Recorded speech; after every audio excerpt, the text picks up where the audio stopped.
on the way to the court right now. Going to divorce you or... Usa lang kini sa mga video nga nakadapit sa atensyon sa mga netizen sa mga vlogger nga sila Inday Zelly, kauban ang iyang bana nga si Mike.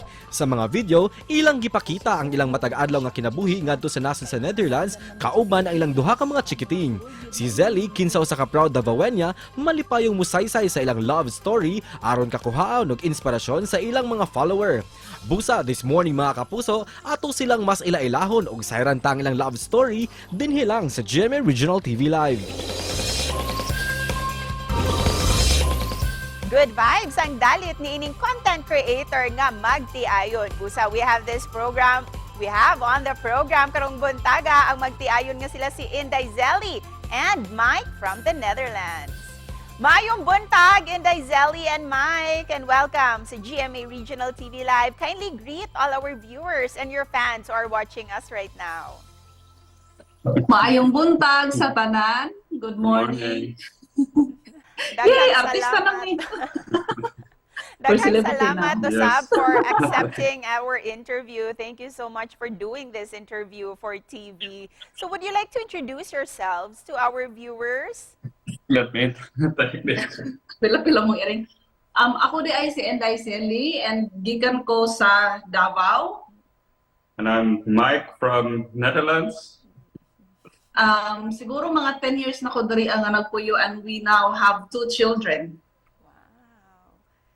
Oo.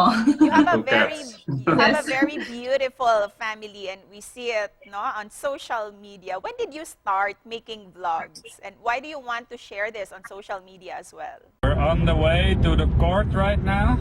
Going to divorce you or...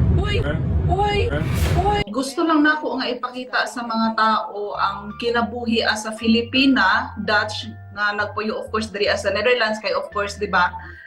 When we talk about Philippines, lahi na jud kaayo samot na ang kultura kumpara sa European culture, particularly sa Dutch culture. So maoto and I'm also having fun editing videos tapos magpakatawa sa mga tao, ingon ana. How about you? Well, I just enjoy reading the comments of people who are liking it and having fun and supporting. And with your growing following on social media, we'd also like to know, how did you two meet? Yes. Okay.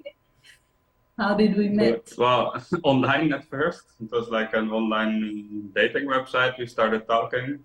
Yeah. And I think we talked only It was like a friend finder. So I don't know how we... Yeah. we started there and it was pretty quick that I went to Philippines to visit you and go on vacation and Meet my family. meet your family. It just clicked right away. So Yeah, and they loved him. Kanang gusto kaayo siya sa ako ang family kay buotan man. So mauto siya dito nagsugod ang tanan. Wow, makakilig day niya ang inyong love story. Wow. And what would you like to advise those who are quite anxious or there are quite a lot of questions about online dating and meeting people online? What would you like to advise them? Would you like to go first? yeah, I can go first. My advice would be try to find a way to meet up in real, like with a vacation or because online is much harder than if you meet somebody to get to know somebody. So I think purely online is so hard. You just need to find a way to meet. Sa ako as a Filipina dapat careful ta kay wa ka kabalo no kung unsay buhaton sa tuwa sig lechonon ta magabot nako sa ilang Pero sa tinuod lang nahitabo naay mga panghitabo nga ingon ana but then dili man pud tanan on the other side na man jud puy mga tarong parehas ako ang bana. So ana man gid siguro ang kinabuhi or we say about love life usahay kinahanglan gid pud nga mosugal ta kay og kung dili ta mosugal sa gugma wa jud matiguwang jud tang dalaga. Samot na jud sa gusto og mga mga foreigner kay ako gyud maano mangudyog ko, si tawag ani oy kanang ma-attract jud ko sa mga puti man god. So bata pa ko, mao na gyud akong gusto makita akong puti sa TV wala, gusto na ko nga someday makakasal ko, makasal ko sa puti unya. Na may mga anak, ingon anak, so kaloy-an sa Ginoo, nahitabo gyud siya, natinuod gyud siya. So I'm very thankful, and kung ibalik ang panahon, I would keep doing the same thing, choose him again and again. Char. Wow. Char Muscay. Thank you. Answer prayer, di ay. By the way, we'd like to know how long have you been married, and what do you think are the things that make your multicultural marriage work?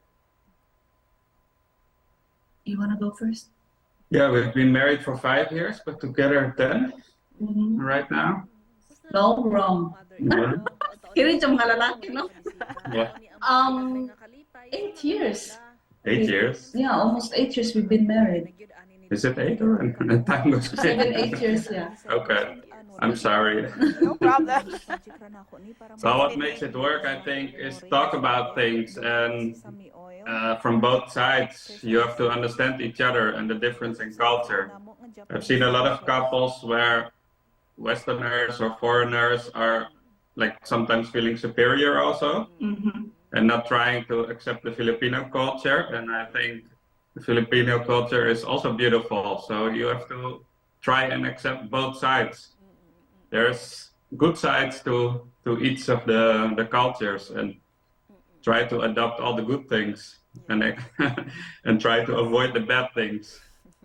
Compromise, I think. Yeah, compromise. A lot of compromising, and respetuhay sa ilahang kultura. Of course, dapat respetuon sa nilang ato ang kultura. Ana o permitting nga pagsabot sa isag isa, ipakita ang gugma, kana nya samot sa to ang mga Filipina kay hilig ra bata og silent healing. Di gyud na mag-work sa mga puti, dapat iistorya gyud nato kay the more nga iistorya man gud nato, the more gyud nga magkasinabot ang duha, and then they can find common ground para masolusyonan kung unsa man ang problema. So mao na siya mo ang ma-advise. Tinood gayud. Marriage is a lifetime of compromises. And speaking of, we mentioned earlier about culture, how do you two introduce both cultures to your children? While living there at the Netherlands, how do you introduce Filipino culture to them as well? Mostly Filipino culture na gina-introduce namo sila is ang pagkaon. And then with discipline, I think we're always trying to do like half-half, half Dutch, half Pinoy. And with that, kindly invite our viewers, especially those who have not yet subscribed or liked your social media accounts. Una sa tanan, daghan kaayong salamat sa mga nagsuporta, mga nag-share, mga nag-like, o mga nag-subscribe. As in, salamat jud kaayo. And og wala pa mo naka-subscribe, pag-subscribe na mo, bisag di mo.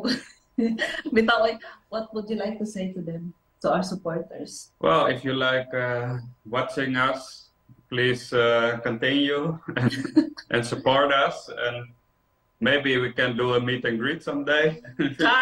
Thank you. Quite inspiring too. Thank you for that. And God bless you both and your family. Daghang salamat. Daghang Thank kaayong you. salamat. Daghang salamat.